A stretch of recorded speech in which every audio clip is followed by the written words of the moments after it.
இந்த சூர்யா, மகா இவங்க 2 பேத்துக்குள்ள இருக்கக்கூடிய அந்த காதல், ஊடல் இத வச்சே வந்து கதைய கொண்டு போயிரலாம் அப்படின்னு முடிவு பண்ணி தான் வந்து இப்பலாம் ஆஹா கல்யாணம் சீரியல் போயிட்டுருக்கு. அது நடுவுல குட்டி குட்டி ட்ராக் எல்லாம் கொண்டு வந்தாலும், இவங்க தான் வந்து அந்த ஒரு மெயின் அச்சாணிங்கிற மாரி தான் அந்த கதையிலன்னு வச்சுக்கோங்க.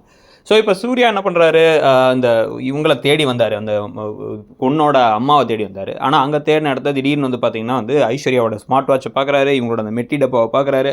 அங்க இருந்த வந்து ஒருத்தர் வந்து பிச்சை கேட்டுட்டு இருக்க ஒருத்தர்கிட்ட போயிட்டு வந்து அவர்கிட்ட கேட்குறாரு, இங்கே நீங்கள் எங்கேயாச்சும் வந்து இந்த பொண்ணை பார்த்தீங்களா அப்படின்னு மகாவோட ஃபோட்டோவை காமிக்க, இங்கே தான் ரவுடி பசங்கள்ட்ட போய் பேசினாங்க, அதுக்கப்புறம் எங்கேயோ வந்து அவங்க காணாமல் போயிட்டாங்க அப்படின்ன உடனே இவர் உடனே வந்து அதை வச்சு இந்த ஸ்மார்ட் வாட்சில் ஐஸ்வர்யாவோட ஸ்மார்ட் வாட்சில் ஃபைன் மை டிவைஸ்னு கண்டுபிடிச்சி ஃபோன் எங்கே இருக்குன்னு கண்டுபிடிச்சி ஒரே சயின்டிஃபிக்கலாக ட்ராக் பண்ணி ஆட்டோக்காரரை வச்சு அந்த குடோனுக்கே போயாச்சு. இதுக்கு நடுவில் வேறு வந்து இந்த வேனில் அனாமிகா யார்ட்டையோ பதட்டமாக பேசுகிறத பார்த்து விஜய் சந்தேகப்படுறாரு.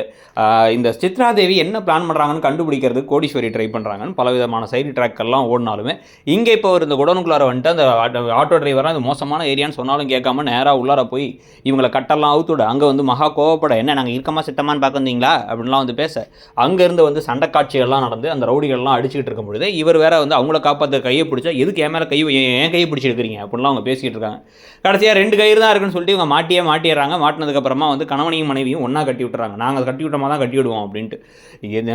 இந்த மெட்டி விஷயம் உனக்கு ஏற்கனவே தெரிஞ்சு ஏன் என்கிட்ட கேட்கல அப்படின்னா, மெட்டியை வாங்கிட்டா என்கிட்ட கொண்டு கொடுக்க வேண்டியதானே, ஏன் கொடுக்கலன்னு இவங்க மாற்றி சண்டை போட்டுட்டு இருக்க அங்கே ஒரு ரவுடியே ஓடி வந்து டென்ஷன் ஆகிறாரு. எப்பா சாமி விடுங்கப்பாங்கிறாரு.